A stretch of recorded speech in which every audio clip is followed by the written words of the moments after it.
to what you know is real. Why can't we for once say what we want, say what we feel? Why can't you for once disregard the world and run to what you know is real? Take a chance with me.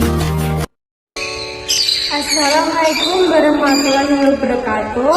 Kami dari kelas 12 IPA 2 kelompok 4 akan melakukan praktikum biologi pengamatan ciri fisik dan kimia urin manusia bersama saya, Salsa Farawina Ardiani, absen 31, saya Sabiana Manskarafi, absen 17. Saya Devinas, absen 9. Urin adalah cairan sisa yang diekskresikan oleh ginjal yang kemudian akan dikeluarkan dari dalam tubuh melalui saluran kemih di dalam proses urinasi.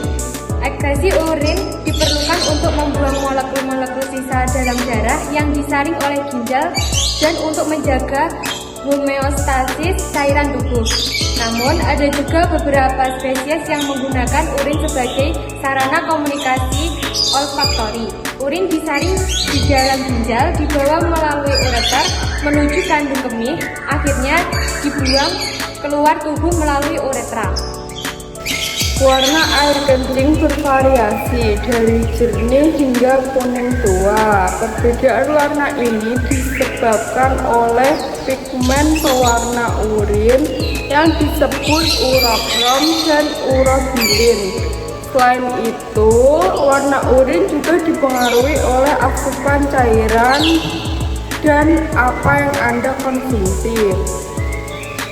Air kencing yang sehat berwarna jernih hingga kuning muda. Semakin banyak air yang Anda minum, semakin jernih pula warna urin yang terbentuk. Sebaliknya, kurang minum air putih akan membuat urin berwarna kuning pekat hingga oranye. Di luar rentang warna tersebut, urin juga dapat berubah warna menjadi merah, hijau, biru, hingga coklat gelap. Berikut berbagai warna urin dan penyebabnya yang bisa juga berhubungan dengan penyakit kandung kemih. Ciri fisik dan kimia urin memiliki hubungan erat dengan kondisi kesehatan manusia. Dari segi fisik, warna urin yang normal adalah kuning jernih, sedangkan warna yang lebih pekat dapat menunjukkan dehidrasi, dan warna yang kemerahan bisa menandakan adanya darah akibat infeksi atau batu ginjal. Kejernihan urin yang keruh dapat mengindikasikan infeksi atau kadar protein berlebih. Sementara bau yang tidak biasa seperti bau amis bisa menjadi tanda diabetes. Selain itu, volume urin yang terlalu sedikit atau berlebihan dapat menunjukkan masalah pada ginjal atau keseimbangan cairan tubuh.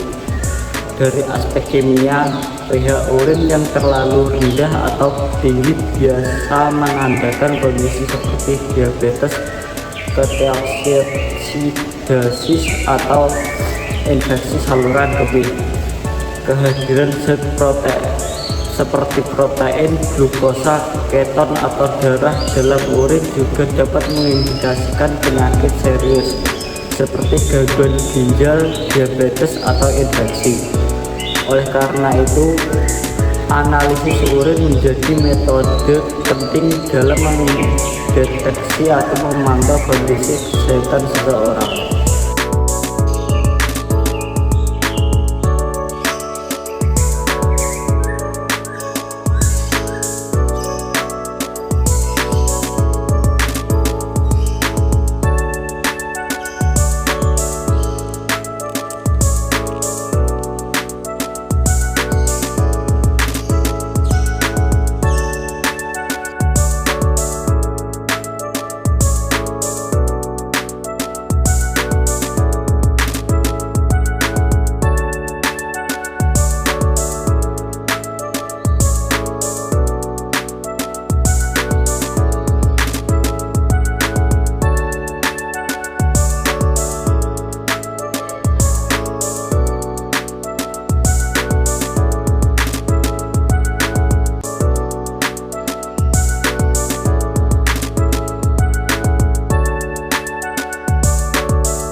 tidak minum sama sekali.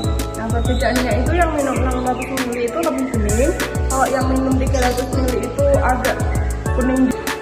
Yang tidak minum sama sekali itu lebih kuning.